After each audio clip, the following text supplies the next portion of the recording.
एक दिन पीछे मुड़कर देखें तो संघर्ष के वर्ष आपको सबसे सुंदर के रूप में प्रभावित करेंगे। स्वयं के साथ पूरी तरह से ईमानदार होना एक अच्छा व्यायाम है। अधिकांश लोग वास्तव में स्वतंत्रता नहीं चाहते हैं, क्योंकि स्वतंत्रता में जिम्मेदारी शामिल है और अधिकांश लोग जिम्मेदारी से डरते हैं। अव्यक्त भावनाएं कभी नहीं मरेंगी, उन्हें जिंदा दफना दिया गया है और बाद में वे और भी बुरे तरीके से सामने आएंगे। जब हम प्यार करते हैं तो हम कभी भी दुख के खिलाफ इतने रक्षाहीन नहीं होते हैं। आपकी कमजोरियों में से आपकी ताकत आएगी। जिसके पास देखने के लिए आंखें हैं और सुनने के लिए कान हैं, वो खुद को समझा सकता है कि कोई भी नश्वर रहस्य नहीं रह सकता है। यदि उसके होठ खामोश है तो वो अपनी उंगलियों से बकबक करता है। उसके हर रोम रोम से विश्वासघात रिश्ता है। एक महिला को नरम होना चाहिए, लेकिन एक पुरुष को कमजोर नहीं करना चाहिए। इस धारणा से बचना असंभव है कि लोग आमतौर पर माप के झूठे मानकों का उपयोग करते हैं कि वे अपने लिए शक्ति, सफलता और धन की तलाश करते हैं और दूसरों में उनकी प्रशंसा करते हैं, और ये कि वे जीवन में वास्तविक मूल्यों को कम आंकते हैं। जो प्यार करता है वो विनम्र हो जाता है।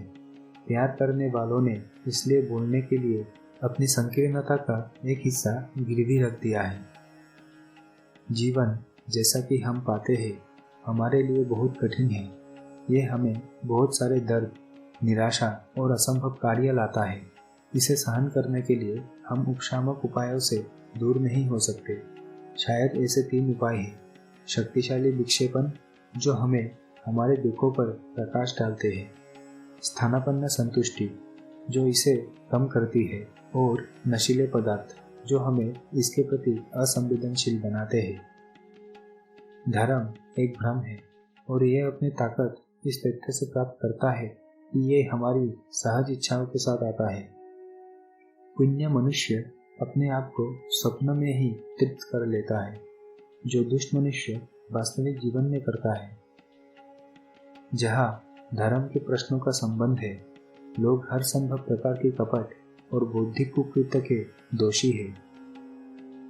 सौंदर्य का कोई स्पष्ट उपयोग नहीं है, न ही इसकी कोई स्पष्ट सांस्कृतिक आवश्यकता है। फिर भी सभ्यता इसके बिना नहीं चल सकती है।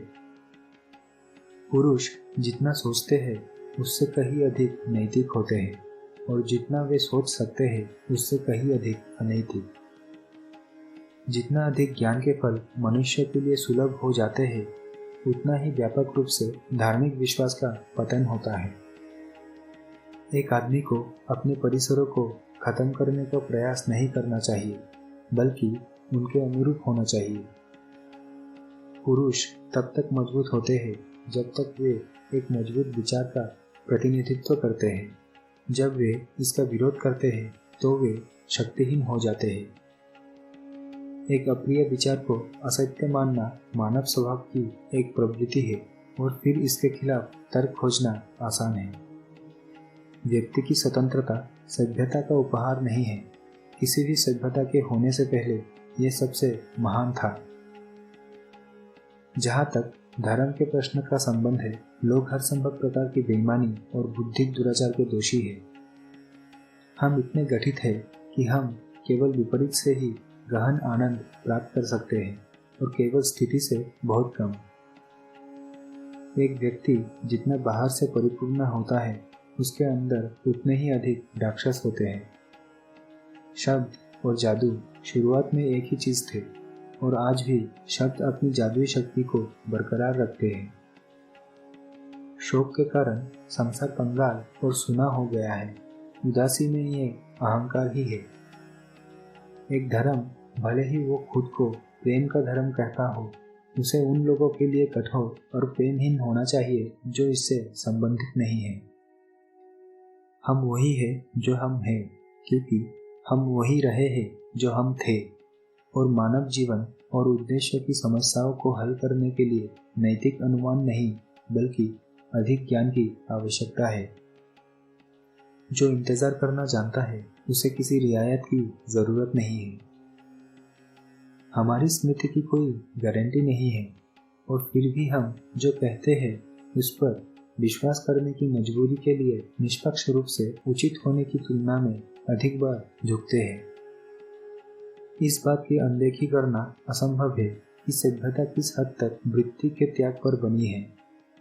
हम लड़कों की तुलना में छोटी लड़कियों के यौन जीवन के बारे में कम जानते हैं, लेकिन हमें इस भेद से शर्मिंदा होने की जरूरत नहीं है। आखिरकार वयस्क महिलाओं का यौन जीवन मनोविज्ञान के लिए एक अंधेरा महाद्वीप है। हर कोई प्रकृति की मृत्यु का ऋणी है। एक इंसान का अचेतन चेतन से गुजरे बिना दूसरे पर प्रतिक्रिया कर सकता है। किसी की स्थिति की कमजोरी का मतलब आपकी मजबूती नहीं है। कामुकता के मामलों में हम वर्तमान में हैं। हम में से हर एक बीमार या पाखंडियों के अलावा कुछ भी नहीं है। आप इसे पुरुष अन्याय के उदाहरण के रूप में ले सकते हैं। यदि मैं जोर देकर कहता हूँ कि ईर्ष्या पुरुषों की तुलना में महिलाओं के मानसिक जीवन में और भी अधिक भूमिका निभाती है,